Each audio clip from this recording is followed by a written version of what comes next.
안녕하세요. 성상개미TV입니다. 자, 12월 3일 시장이 이렇게 마감되었습니다. 오늘 시장이 제법 강했죠. 코스피가 0.78%, 코스닥이 2.12% 올라가는 굉장히 강한 이 시장을 보여줬는데, 역시나 외국인들이 강하게 매수를 이끌고 또 시장을 이끌어주고 있습니다. 코스피 시장에서 거의 개인들만이 거의 매도를 했고, 외국인과 기관의 강한 매수세가 있었고요. 코스닥 시장도 역시 개인들의 매도세가 있었고, 외국인과 기관의 강한 매수세로 인해서 크게 상승하였습니다. 결국 생각해보면 오미크론 발 이슈로 인해서 지수가 크게 물리고 모든 종목들이 1년 전 주가 정도로 해이가 됐을 때 가장 공포감에 있는 개인들의 매도세가 있었고, 이는 또 당연히 수긍이 가는 부분이기도 합니다. 하지만 우리가 중장기적인 관점에서 보면 쉽게 매도를 하지 않거나 이러한 종목들도 존재를 하죠. 오늘 제가 새벽 영상이나 어제 저녁 영상에서 알려드렸듯이 우리나라에 많은 이제 동학개미 보신 분들이 거의 다 우리나라 종목을 많이 손절을 하고 해외로 떠난다는, 즉 서학개미로의 변신이 많이 이루어진다는 말씀을 드렸습니다. 그만큼 주식이 싸고 대바닥권에 있을 때는 개인들이 손절을 치고 많이 떠나고 다시 또 주식시장이 많이 하락을 하거나 올라갈 때 고점에서 올라오는 경우가 생기죠. 물론 이렇다고 해서 당장 다음 주에 우리나라 주식이 또 살아날지 좋아질지 모르지만, 결국 주가가 많이 급락하거나 이럴 때 펀더멘털이나 회사에 큰 변화가 없는 종목들, 그리고 월봉에서 바닥에 있어서 영업이익이 잘 나는데도 불구하고 단지 오미크론이나 이런 단순한 이슈 때문에 바닥권까지 밀리는 종목들이 있다면, 이건 오히려 우리 개인들이 매수를 해서 쭉 들고 가야 되는 이런 좋은 주식들이 될 수 있는 상황이 되고도 있습니다. 매일 살펴보는 HLB 그룹주들도 오늘 제법 잘 반등해 주었고요. HLB가 3%대, HLB생명과학이 3%대, HLB제약이 2.89%, 특히 넥스사이언스가 제일 강하게 반응하고 있어요. 넥스사이언스가 나노젠의 지분이 있는데 3대 주주 정도로 알려져 있죠. 지트리비엔트 역시 4.90%대 올라갔습니다. 지트리비엔트가 이 발레바, 프랑스 발레바 백신의 국내 유통 판권을 갖고 있죠.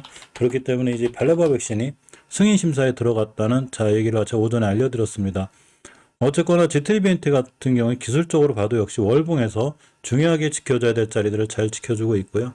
이 핀포인트의 기사를 잠깐 살펴보면, 오전에도 살펴드렸었는데, 이 프랑스의 발레바 백신이 승인 검토를 시작했다고 EMA에서 밝히면서 역시나 조금 주가에 좋은 영향들을 주고 있습니다. 또 하나, 지금 베트남에서 이제 화이자 백신에 대한 약간 문제가 생겼는데, 이 청소년들에게 맞춘 백신에 대한 부작용이 약간 있는 것 같아요. 그래서 이런 백신 부작용으로 인해서 역시나 지금 회수가 되는 이런 상황이 되어 있습니다. 핀포인트의 이제 김성기 기자님의 글인데, 굿모닝 베트남은 베트남 언론 채널에 들어가도 잘 나와 있는 내용이고, 베트남 정부 타이노아성의 질병통제센터가 화이자 백신을 맞은 15세에서 17세 청소년 120여 명이 부작용 때문에 병원에서 치료를 받고 있다고 밝혔습니다. 증세가 구토, 고열, 호흡곤란 등인 걸로 나타났죠. 지역 보건당국은 이에 따라 현재 사용 중인 백신을 회수하고 새로운 물량을 받아들여와 이 접종을 재개할 방침이라고 합니다. 회수된 물량은 냉동시설에 보관해 향후 성인 접종에 다시 사용하기로 했습니다. 이 화이자 백신이 회수되면서 나노코박스에 대한 기대감이 커지고 있다고 합니다. 따라서 이런 화이자 백신이 수거가 되는데 왜 나노젠 나노코박스 같은 백신이 다시 한번 주목을 받을까라는 생각을 좀 해보면, 역시 바로 단백질 제조합 백신이라는 얘기죠. 이런 제조합 단백질 백신 같은 경우는 굉장히 전통적으로 인류가 오래 사용하던 백신이기도 합니다. 참고로 이제 지금까지 개발된 코로나19 백신은 구독자님들도 잘 알고 계시면 이 죽은 코로나 바이러스를 활용해 비활성 백신으로서의 중국의 시노팜 백신이고, 둘째는 코로나 바이러스의 표면 항원 유전자를 비활성화한 다음에 이 만드는 아데노바이러스 같은 이런 이 바이러스 벡터 백신이 있고, 러시아의 스푸트니크 V 백신이 대표적으로 이렇게 아스트라제네카, 얀센 같이 바이러스 벡터 백신이죠. 세 번째로 이 코로나 바이러스 유전 정보가 담긴 메신저 리보 엑산 mRNA, 특히 화이자나 모더나가 대표적인 백신입니다. 네 번째로 이 스파이크 단백질 코드를 갖고 있는 플라스미드로 알려진 DMA 가닥을 주사바늘로 사용하지 않고 피부에 모공에 주입하는 DNA 백신으로 인도의 자이코프디가 대표적입니다. 마지막으로 이 단백질 제조 백신이 있는데, 이렇게 단백질 제조 백신 하는 게 미국의 노바백스 백신이 있고 나노젠 나노코박스 백신이 있습니다. 사실 이런 단백질 제조합 방식은 공정 과정이 굉장히 복잡하고 까다로워서 시간이 굉장히 많이 걸리지만, 결국 다른 백신들에 비해서 부작용이 적을 거라는 게 전문가들의 대체적인 의견이고요. 또 하나, 보관과 이 유통이 굉장히 용이하죠. 극저온 상태를 유지해야 되는 화이자나 모더나 백신과는 틀리게 일반적인 적당한 이 냉장 온도에서 보관이 가능하기 때문에 사실은 좀 안정적인 이런 이 백신으로 알려져 있습니다. 그렇기 때문에 이제 지금은 많은 분들이 mRNA 백신인 화이자나 모더나 백신을 접종한 상태에서 노바백스나 나노젠의 나노코박스 같은 백신들이 전체적으로 부스터샷으로 활용될 확률이 굉장히 높아지고 있다는 게 이제 현재 언론들의 반응인데, 실질적으로 많은 분들이 백신을 맞았죠. 또 하나, 이 오미크론의 출현으로 인해서 결국은 부스터샷까지 전부 다 의무화를 하려는 약간의 움직임이 있기도 합니다. 미국에서도 지금 오미크론이 8명 추가 정도 발생했죠. 하지만 이제 미국에서는 봉쇄 대신에 백신 접종을 독려하는데, 즉 부스터샷까지 가는 이런 상황을 만들고 있습니다. 잠시 살펴보면, 자, 동아닷컴의 출처고요. 2일 미국에서는 전날 1호 오미크론 변이 확진자가 나온 데 이어서 뉴욕주 5명, 미네소타, 콜로라도, 하와이주가 각 1명 등 모두 8명의 추가 환자가 잇따라 발생했습니다. 이렇기 때문에 미국도 오미크론에서 안전한 이런 나라가 되지 않았고, 결국 부스터샷의 중요성이 점점 더 강조되어 있기도 합니다. 오늘 투자자의 동향을 잠깐 살펴보면, 이렇게 HLB 같은 경우에 외국인들이 전체적으로 좀 매도가 있었어도 역시나 기관들이 잘 받쳐주는 상황이죠. 며칠 전부터 기관이 상당히 조금 좋은 이 포지션을 취하고 있어서 HLB 주가가 잘 밀리지 않고 있고, HLB 생명과학도 이틀 연속 이제 매도세가 있긴 한데 거의 8거래일째 매수세가 들어왔고, 역시나 기관이 3, 4거래일째 잘 모아가고 있습니다. 기관의 매수세는 상당히 좀 좋게 평가할 수 있죠. 오늘 공매도 상황을 잠깐 체크를 해보면, 사실 HLB나 HLB 생명과학 등 상당히 공매도가 걱정이 되긴 해요. 한 번도 빠지지 않고 공매도가 나오고 있기 때문에. 자, 오늘도 HLB 생명과학 같은 게 7%대, 어제 5%대 상당히 좀 공매도들이 괴롭히고 있는 게 HLB 그룹주고요. HLB 같은 경우는 오늘 두 자릿수 거의 14%대 공매도가 나왔습니다. 나노젠 나노코박스가 잘 성공하고 외국인들 기관이 쌍끌이 들어와서 약간의 공매도 세력들이 좀 안져졌으면 좋겠는데, 저번에 어느 주체가 공매도를 하는지 살펴봤을 때 메릴린치 쪽에서 공매도를 가장 많이 하는 걸로 잡히기도 했습니다. 차트 상황을 잠깐 살펴보면 HLB 같은 경우 이제 오늘이 주봉의 끝이죠. 다행히 양봉으로 끝나셨는데, 일단은 5주선까지 가는 게 중요해요. 딱 5주선의 가격이 얼마냐면, 자, 이렇게 4만원대, 39,000원대가 됩니다. 즉 앞에 효과청이 4만원대로 돌아선 다음에 유지해 주는 게 중요한데, 이거는 우리가 하는 게 아니고 이 주식의 매수세가 하는 거죠. 즉 매수세가 더 강하게 들어와서 기관의 매수세가라든가 외국인의 매수세가 다시 들어와서 4만원대를 단단하게 유지하고 돌아갈 때 비로소 추세가 완벽하게 들어섰다고 볼 수 있고, 가장 장기적으로 추세를 말해주는 중요한 변곡점 하나가 있는데, 이 가격대를 잘 지키고 돌아서고 있습니다. 이 얘기는 시장이 돌아서면서 같이 돌아서는 거기도 한데 34,900원대의 자리를 잘 지키면서 돌아서고 있기 때문에 역시나 좋은 위치, 즉 예전에 제가 며칠 전에 바닥을 어느 정도 지지고 돌아나가지 않을까라는 이제 느낌이 떨었는데, 역시나 그런 상황을 가고 있고, 자, 지금부터는 5일선을 돌파해줬기 때문에 21선 맞고 떨어지고 20선 돌파 안착해주고 이런 과정이 필요하죠.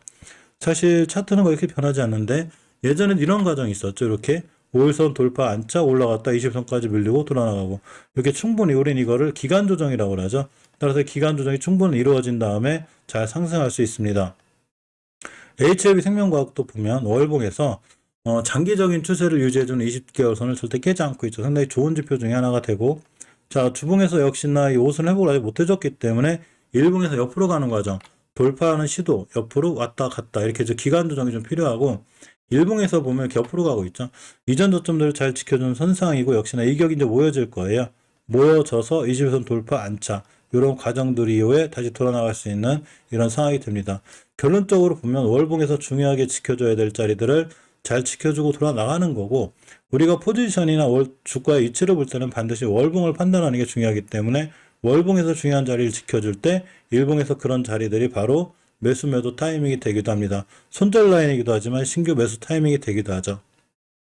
자, HLB 제약도 좀 반등해 주었습니다. 21선까지 깔끔히 돌파해줬으면 좋았는데, 일단은 20개선 회복이 중요하다고 그랬죠. 20개선 가격이 14,700원대인데 아직은 돌파하지 못하고 있어서 다음 주에도 돌파해주고 나갈 때 바로 중요한 매수 타이밍이 되고, 깨면 일단은 바로 손절하는 게 좋아요. 이걸 깰 때 손절 못하면 이렇게 꼬리 달고 떨어지는 이런 형태가 되기 때문에 주식은 누구도 모르죠. 그렇기 때문에 대응하는 게 좋고, 역시나 아직 5주선 회복을 못 해줬기 때문에 5선 돌파 안착을 해야 비로소 완벽하게 추세가 돌아설 수 있지 않나 이런 생각을 해봅니다. 자, 일봉에서는 21선 그때 멈췄기 때문에 다음날 20선 위에서 출발하거나 5일선을 잘 지켜주는 게 생각보다 중요해 보이고요. 투자자 매매 동향을 잠깐 살펴보면 오늘 외국인이 약간의 매도세가 있었죠. 전체적으로 거래량이 지금 큰 게 아니기 때문에 좀 지지부진하긴 해서 결론적으로 장기적인 추세가 완벽하게 돌아선 게 아니고 아직은 우하향 중인 거예요. 따라서 우하향할 때 20개월선을 반드시 돌파해 줘야지 추세가 턴이 된다는 이런 신호가 되기도 합니다. 넥스사이언스가 제일 강하게 반응했는데 역시나 저번 달에 10개월선 잘 지켜줬고 이번 달에도 10개월선 위에서 올라가고 있죠. 나는데 나노코박스가 어떻게 진행될지 몰라도 가장 직접적으로 영향을 받을 수 있는데 역시나 예전에 비해서 많이 올라온 종목이라 이런 자리에서 급등하거나 이전 고점까지 가면 어느 정도 좀 딱딱 차익 실현해주는 이런 게 좋아 보이잖아 생각해보고 물론 제가 하는 생각이 정답이 아니기 때문에 모든 투자에 대한 판단 책임도 본인에게 있습니다. 하지만 10배 올라온 종목이 물론 20배 30배도 갈 수 있어요. 그렇지만 이전 고점들 갔을 때는 반드시 차익 실현에 대한 물량 부담이 있기 때문에 이런 자리들에선 차익 실현해주는 게 좋지 않나 생각해 봅니다. 아까 말씀드렸듯이 발레바에 대한 이슈가 좀 있는데 절대 5개선 깨지 않죠. 물론 HLB 테라퓨틱스죠. GTBNT가 5개선을 깨거나 추세가 깨지면 위험해질 수 있지만 아직은 잘 지켜주고 있고 특히 중기 추세인 주봉에서 이 20주선을 잘 지켜주고 돌아나가고 있기 때문에 아직은 추세가 잘 유지된다고 볼 수 있습니다. 역시 일봉에서도 이게 다중바닥 위에서 돌아나가고 있죠. 오늘 같은 날 21선 위에서 잘 깔끔히 뚫어졌으면 좋았는데 못 뚫었기 때문에 월요일, 화요일날 하루 이틀 실수는 있어도 역시나 추세는 조금 살아있는 모습 속에 있습니다. HLB 파워를 잠깐 보면 역시나 월봉에서 예전에 5개월선 깼을 때 제가 추세 깨졌다고 그랬죠. 그렇지만 20개월선 아직 단단히 지켜주고 있고 오늘 금요일이기 때문에 주봉 종가상을 잘 봐야 되는데 아직은 전체적으로 추세가 완벽하게 턴이 됐다고 보기 어렵죠. 이렇게 5선 돌파 안착을 해줘야 됩니다. 그렇지만 월봉에서 전체 바닥권이기 때문에 지금의 가격은 HLB 파워에 있어서 조금 메리트가 있는 이런 가격이 아닐까라고도 생각을 좀 해봅니다.